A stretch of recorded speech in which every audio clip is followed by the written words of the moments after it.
Aqua regia, ये बहुत ही important concept है। It has significant value. अगर वैसे इसके नाम को हम लोग ब्रेकआउट करें तो ये होता है, एक्वा का मतलब होता है वाटर और रेजिया का मतलब होता है रॉयल। ये क्यों इंपॉर्टेंट है इसको समझो। ये वो वाटर है विच डिसॉल्व गोल्ड एंड प्लेटिनम। और आप लोगों ने देखा भी होगा इस वाटर की खास बात यह है कि it is a mixture of HCl और HNO3, यानी कि nitric acid and hydrochloric acid है 3:1 के रेशियो में इसे मिक्स करके जो है इसको डिसॉल्व करते हैं। ठीक है, डिसॉल्व करके अलग अलग जो भी स्ट्रक्चर में फॉर्म करते हैं। बट ये इतना इंपॉर्टेंट क्यों है? इंपॉर्टेंट ये इसलिए है कि ये वो मेटल्स हैं जिनको नोबल कह लो, these are the noble metals. Almost ये रिएक्ट नहीं करते, ये कोरोड जैसे आयरन वगैरह है इन सब में जंग लग जाता है, इसमें ऐसा कुछ नहीं है। इसका अगर आप लाइफ चेक करोगे ना तो चलते जाए हजारों लाखों साल तक ये एज इट इज ही रहते हैं। Means they have strong intrinsic value. बात समझो कि क्यों इतना इंपॉर्टेंट है। ये थोड़ा सा सोशल एस्पेक्ट है। अगर हमारे कल्चर में आप देखोगे, हमारे इंडियन कल्चर में तो शादी ब्याह में जो है गोल्ड देने का कल्चर होता है। ठीक है, गोल्ड देने का कल्चर होता है। मंदिरों में आपको गोल्ड मिलेगा, आपको लगेगा कि जो है ये एक रीति रिवाज है, ऐसा नहीं है। सिर्फ रीति रिवाज नहीं, it has strong economic value. जैसे एक कंट्री जो है मान लो करेंसी यूज करता है, कोई करेंसी है, और हम लोगों ने ये भी देखा हुआ है कैसे मान लीजिए 500 के नोट को कैसे डिमोनेटाइज कर दिया गया था। तो कल को ये करेंसी अगर वैल्यू खत्म हो जाए, क्योंकि इस करेंसी का खुद का कोई वैल्यू नहीं, जैसे करेंसी को एज कागज ले जाकर आप किसी को बेचोगे तो मुश्किल से आपको 2 या 3 रुपया मिलेगा। आज अगर आप पुराना कोई 500 का नोट ले आओ या फिर किसी और कंट्री का करेंसी लेके आओ, कोई नहीं खरीदेगा, उसका कोई वैल्यू नहीं है। तो उस कागज में करेंसी में वैल्यू नहीं होता है। इसको ये बिल्ड होता है ट्रस्ट के बेसिस पे, और यही कॉज होता है कभी कंट्री की इकोनॉमी कोलैप्स कर जाए तो पूरा का पूरा कंट्री का करेंसी बर्बाद हो जाए। फिर बात आता है गोल्ड का। ये वो वैल्यूज है, ये वो इकोनॉमिक वैल्यूज, इंपॉर्टेंट वैल्यूज है जिनकी खुद की वैल्यू होती है। कल को आप लेके जाओ किसी के पास भी गोल्ड बेचने के लिए तो आपको अच्छा खासा अमाउंट में पैसा मिलेगा। बात समझ में आ रहा है? तो इनकी खुद, इसको बोला जाता है इंट्रिंसिक वैल्यू। इनकी खुद की इंट्रिंसिक वैल्यू होता है, और ये हमारे जो एंसेस्टर थे उनको बहुत अच्छे से समझ में आया था ये बात। दैट इज द रीजन हमारा कल्चर इस तरीके से डेवलप हुआ कि छोटा छोटा फंक्शन भी होता है तो उसमें गोल्ड डोनेट देने का काम करते हैं। ठीक है, जिससे हमारा गोल्ड कलेक्शन, अगर आज प्रेजेंट टाइम में वर्ल्ड लेवल पे गोल्ड कलेक्शन देखा जाए तो दुनिया में हमारे गवर्नमेंट के लेवल पे अगर बात करें तो गवर्नमेंट के लेवल में इंडिया का रैंक जो है लगभग 9-10 के पोजीशन, लगभग 800 टन के आसपास है हमारे पास गोल्ड, लगभग 800 टन। और वहीं यूएस के पास लगभग 8000 टन।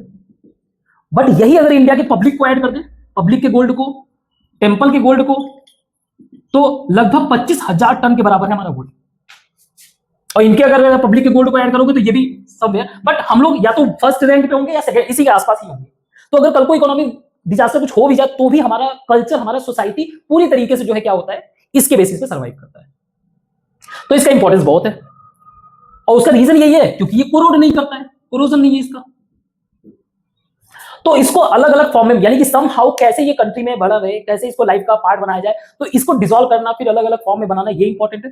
तो इसके लिए ये मिक्सचर जो है क्या करता है, इनको डिसॉल्व करता है, क्योंकि हमें पता है ये किसी से भी रिएक्ट नहीं कर रहे, बहुत ही लो रिएक्टिविटी है। तो ये मिक्सचर क्या करते हैं, रिएक्ट करते हैं। इन दोनों का रोल है। जैसे गोल्ड के साथ पहले ये गया HNO3